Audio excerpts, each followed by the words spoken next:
Muchachita que has llegado a mi alma en lo más hondo, es por eso que muy pronto ser tu dueño quiero yo. A tu encanto venerado contagiarse pareciera la graciosa primavera con su manto de esplendor.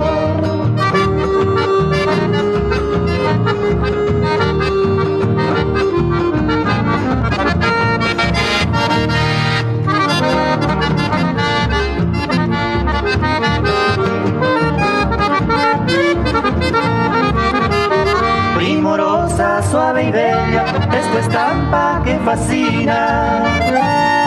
Tu voz cadenciosa y fina es el trino del zorzal. Con sus pétalos la rosa en tus labios se posó. Quiero ser el picaflor para su néctar libar.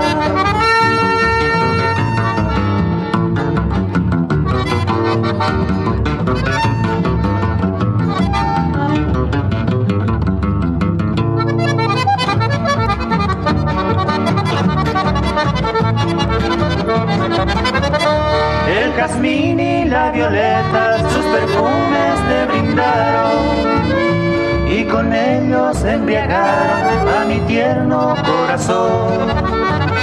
Eres primavera mía porque ofreces como ella mil colores, mil estrellas a mi florida ilusión.